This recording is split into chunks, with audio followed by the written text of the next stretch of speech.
Baltic മേഖലയിലെ ആകാശസീമയിൽ Russian യുദ്ധവിമാനങ്ങളും French വ്യോമസേനയുടെ Rafale വിമാനങ്ങളും തമ്മിൽ മുഖാമുഖം വന്നത് അന്താരാഷ്ട്ര തലത്തിൽ വലിയ നയതന്ത്ര സൈനിക പ്രത്യാഘാതങ്ങൾക്ക് വഴിയൊരുക്കിയിരിക്കുകയാണ്. നാറ്റോ വ്യോമാതിർത്തിക്ക് തൊട്ടടുത്ത് വെച്ചാണ് ഈ അതീവ ഗൗരവകരമായ സൈനിക നീക്കം നടന്നത്. റഷ്യയുടെ കരുത്തുറ്റ Su-30SM വിമാനങ്ങളെ ഫ്രഞ്ച് റാഫേൽ വിമാനങ്ങൾ തടഞ്ഞതോടെ മേഖലയിൽ യുദ്ധസമാനമായ സാഹചര്യമാണ് നിലനിൽക്കുന്നത്. കേവലം ഒരു അതിർത്തി ലംഘനത്തിനപ്പുറം വൻ ശക്തികൾ തമ്മിലുള്ള നേരിട്ടുള്ള ഏറ്റുമുട്ടലിലേക്ക് ഇത് നയിക്കുമോ എന്ന ആശങ്കയിലാണ് ലോകരാജ്യങ്ങൾ. ഈ ആകാശ ഏറ്റുമുട്ടലിന്റെ വിശദാംശങ്ങൾ പരിശോധിക്കുമ്പോൾ ഇരുപക്ഷവും അത്യാധുനികമായ ടാർഗറ്റിംഗ് സംവിധാനങ്ങൾ ഉപയോഗിച്ചതായി റിപ്പോർട്ടുകൾ സൂചിപ്പിക്കുന്നു. സാധാരണഗതിയിൽ അതിർത്തികളിൽ നടക്കാറുള്ള നിരീക്ഷണ പറക്കലുകളിൽ നിന്ന് വ്യത്യസ്തമായി ഇത്തവണ റഷ്യൻ വിമാനങ്ങൾ വിനാശകാരിയായ ആന്റി റേഡിയേഷൻ മിസൈലുകൾ വഹിച്ചിരുന്നു എന്നത് സ്ഥിതിഗതികളുടെ ഗൗരവം വർദ്ധിപ്പിക്കുന്നു. ശത്രുരാജ്യങ്ങളുടെ റഡാർ സംവിധാനങ്ങളെയും പ്രതിരോധ വലയങ്ങളെയും തകർക്കാൻ ശേഷിയുള്ള ഇത്തരം മിസൈലുകൾ വിന്യസിക്കുന്നത് റഷ്യയുടെ ആക്രമണാത്മകമായ നിലപാടിന്റെ വ്യക്തമായ തെളിവായി നാറ്റോ കണക്കാക്കുന്നു. കിഴക്കൻ യൂറോപ്പിൽ ഫ്രാൻസ് തങ്ങളുടെ സൈനിക വിന്യാസം വലിയ തോതിൽ വർദ്ധിപ്പിച്ചു വരുന്ന സാഹചര്യത്തിലാണ് ഈ സംഭവം ഉണ്ടായിരിക്കുന്നത്. യുക്രൈൻ യുദ്ധത്തിൽ ഫ്രാൻസ് കൂടുതൽ സജീവമായി ഇടപെടാൻ തുടങ്ങിയതോടെ റഷ്യയുമായുള്ള അവരുടെ നേരിട്ടുള്ള സംഘർഷങ്ങൾ വർദ്ധിച്ചു വരികയാണ്.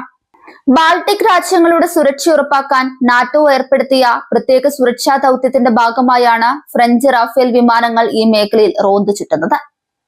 റഷ്യയുടെ ഭാഗത്തു നിന്നും ഉണ്ടാകുന്ന ഏതൊരു നീക്കത്തെയും അതിവേഗം നേരിടാൻ ഫ്രഞ്ച് പൈലറ്റുമാർക്ക് പ്രത്യേക നിർദ്ദേശം നൽകിയിട്ടുണ്ട്.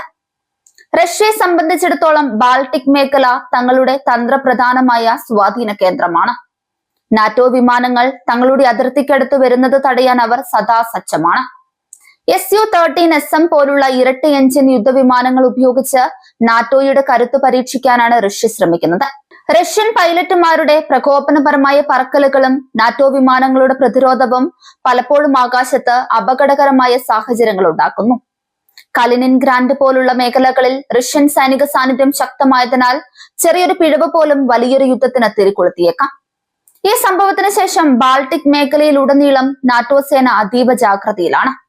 വിമാനങ്ങൾ മാത്രമല്ല, അത്യാധുനിക മിസൈൽ പ്രതിരോധ സംവിധാനങ്ങളും നാറ്റോ സജ്ജമാക്കി കഴിഞ്ഞു.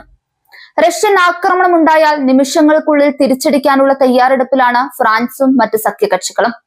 യൂറോപ്പിന്റെ സുരക്ഷാ ഭൂപടത്തെ തന്നെ മാറ്റിമറിക്കാൻ പോകുന്ന ഭീതിയിലാണ് ഈ ആകാശ യുദ്ധം വിലയിരുത്തപ്പെടുന്നത്. നയതന്ത്ര തലത്തിൽ പ്രശ്നപരിഹാരത്തിന് ശ്രമങ്ങൾ നടക്കുന്നുണ്ടെങ്കിലും സൈനികമായ ഒരു പിന്മാറ്റത്തിന് ഇരുപക്ഷവും തയ്യാറല്ല. യുക്രൈൻ സംഘർഷത്തിന്റെ നിഴൽ ബാൾട്ടിക് കടലിലേക്കും വ്യാപിക്കുന്നു എന്നതിന്റെ കൃത്യമായ സൂചനയാണിത്. പടിഞ്ഞാറൻ രാജ്യങ്ങൾ യുക്രൈന് നൽകുന്ന പിന്തുണ റഷ്യയെ പ്രകോപിപ്പിക്കുകയും അതിന്റെ പ്രതിഫലനം ഇത്തരം ആകാശ ഏറ്റുമുട്ടലുകളിലൂടെ പ്രകടമാക്കുകയും ചെയ്യുന്നു. വരും ദിവസങ്ങളിൽ കൂടുതൽ ഫ്രഞ്ച് യുദ്ധവിമാനങ്ങൾ ഈ മേഖലയിലേക്ക് എത്തുമെന്നാണ് സൂചന. ആഗോള രാഷ്ട്രീയത്തിലെ ഈ വൻ ശക്തി പോരാട്ടം യൂറോപ്പിന്റെ സമാധാനത്തിന് വലിയ ഭീഷണിയായി തുടരുകയാണ്. സാങ്കേതിക വിദ്യയിലും ആയുധശേഷിയിലും മുന്നിട്ട് നിൽക്കുന്ന റാഫേലുകളും റഷ്യൻ സുഖോയ് വിമാനങ്ങളും തമ്മിലുള്ള ഈ പോരാട്ടം ലോകം അതീവ ഉത്കണ്ഠയോടെയാണ് നിരീക്ഷിക്കുന്നത്. നയതന്ത്ര ചർച്ചകൾ പരാജയപ്പെട്ടാൽ സൈനിക ശക്തിയിലൂടെ തങ്ങളുടെ ആധിപത്യം ഉറപ്പിക്കാനാണ് റഷ്യയുടെ നീക്കം. എന്നാൽ സഖ്യകക്ഷികളുമായി ചേർന്ന് റഷ്യയുടെ ഈ വെല്ലുവിളിയെ പ്രതിരോധിക്കുന്ന ഉറച്ച നിലപാടിലാണ് ഫ്രാൻസ്.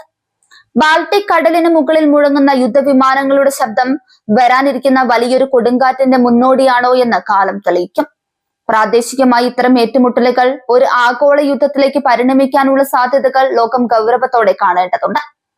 സുരക്ഷാ ക്രമീകരണങ്ങൾ ശക്തമാക്കി തങ്ങളുടെ അതിർത്തികൾ സംരക്ഷിക്കാൻ ഓരോ രാജ്യവും നിർബന്ധിതമായിരിക്കുന്ന സാഹചര്യമാണെന്നുള്ളത്.